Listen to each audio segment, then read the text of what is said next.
Doctor Doom's plan leaked. ये theory एक possible reality हो सकती है डूम्सडे की, जहां एक तरफ फैंटास्टिक फोर एवेंजर्स डूम्सडे और एवेंजर्स सीक्रेट वॉर से पहले ही पूरा माहौल सेट कर रही है, और द न्यू एवेंजर्स के पोस्ट क्रेडिट सीन से हम जानते हैं कि एवेंजर्स डूम्सडे के पत्ते अभी से बिछने शुरू हो चुके हैं। बट हमें ये बिल्कुल नहीं भूलना चाहिए कि ये केवल एक स्टार्ट होगी एवेंजर्स सीक्रेट वॉर्स के लिए। सीक्रेट वॉर्स का मेजर पार्ट बैटल वर्ल्ड में टेक प्लेस करता है, जिसे बनाया था डॉक्टर डूम ने। बट मुद्दा यही तो है, बिना बियॉन्डर्स की पावर लिए डॉक्टर डूम ये काम एमसीयू में कैसे करेगा, और इसी सवाल का जवाब देगी एवेंजर्स डूम्सडे। बट इस कहानी पे आगे बढ़ने से पहले मैं तुम्हें थोड़ा बैटल वर्ल्ड और इनकर्जन के बारे में बताना चाहूंगा, क्योंकि ये पूरा मल्टीवर्स जिसे लोकी इतनी शिद्दत से संभाल कर बैठा हुआ है, उसे डॉक्टर डूम इनकर्जन की हेल्प से बैटल वर्ल्ड में कन्वर्ट करने वाला है। Battle world and barrels.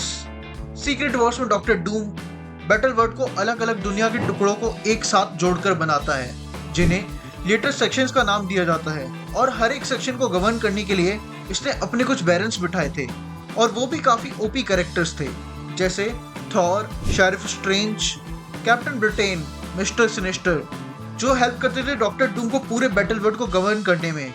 इनके अलावा इसके पास अपनी खुद की फोर्स थी, जिसका हर एक सोल्जर एक थॉर था। बट इस बैटल वर्ल्ड की फॉर्मेशन होती है मेन अर्थ के इनकर्जन में डिस्ट्रॉय होने के बाद।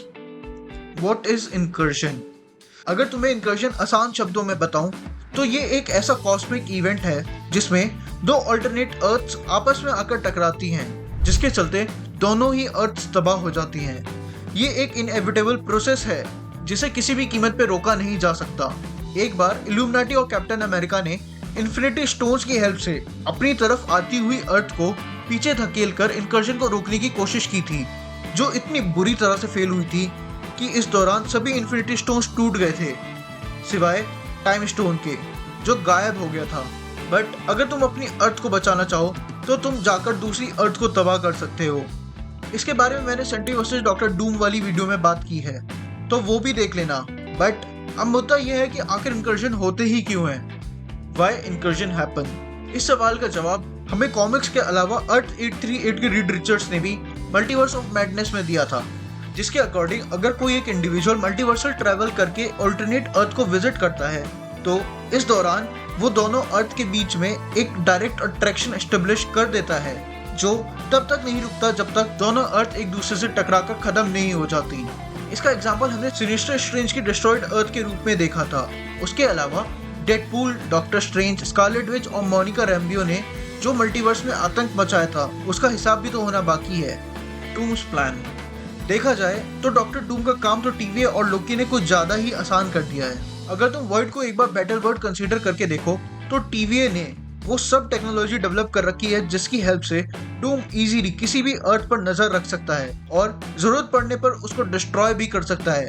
और साथ ही अगर वो चाहे तो इनकर्जन के नॉर्मल प्रोसेस से पहले वो टीवी की प्रून करने वाली टेक्नोलॉजी का यूज करके उस अर्थ के किसी भी कैरेक्टर से बार्गेन करके उस अर्थ के एक सेक्शन को अपने बैटल वर्ल्ड में इंक्लूड करके उस कैरेक्टर को वहां का बैरन बना सकता है, जो ये हमें डूम्सडे में करता हुआ दिखाई देगा। बट अगर इसने सबसे पहले ही फैंटास्टिक फोर की अर्थ से पंगा ले लिया तो मार्वल के स्मार्टेस्ट मैन का क्या काउंटर हो सकता है? Reads raft. वेल, इस चीज का जवाब हमें ऑलरेडी थंडरबोल्ट के पोस्ट क्रेडिट सीन में दिख चुका है। हमें वो फैंटास्टिक फोर वाली स्पेसशिप सिर्फ इस मूवी की हाइप बढ़ाने के लिए नहीं दिखाई गई थी। एक्चुअली कॉमिक्स में भी जब रीड को ये समझ आ गया था कि पूरे मार्वल यूनिवर्स का स्मार्टेस्ट बीइंग होने के बावजूद वो इनकर्जन को नहीं टाल पाएगा, तो वो अपनी फैमिली और अपने यूनिवर्स के सुपर हीरोज को बचाने के लिए ऐसी ही एक स्पेसशिप बनाता है, जिसको ये नाम देता है राफ्ट, जिसकी हेल्प से ये बचे हुए एवेंजर्स और अल्टीमेट यूनिवर्स के स्पाइडरमैन यानी माइल्स मोरालेस को मिलाकर एक टीम बनाता है, जो सीक्रेट वॉर्स के एंड में जाकर डूम का सामना करती है। अब एमसीयू के इतने wide spectrum of super heroes में से कौन कौन होगा ये कहना अभी मुश्किल है। बट तुम बताओ, तुम इस टीम में किस किस को देखना चाहते हो? वेल, ये थ्योरी थी डूम्सडे में डूम के प्लान से रिलेटेड। अगर तुम्हारे पास भी ऐसी कोई थ्योरी हो तो मुझे कमेंट करके जरूर बताना, और अगर तुम्हें इस थ्योरी में भी कुछ कमी दिखी हो तो वो भी मुझे बताना मत भूलना। बाय।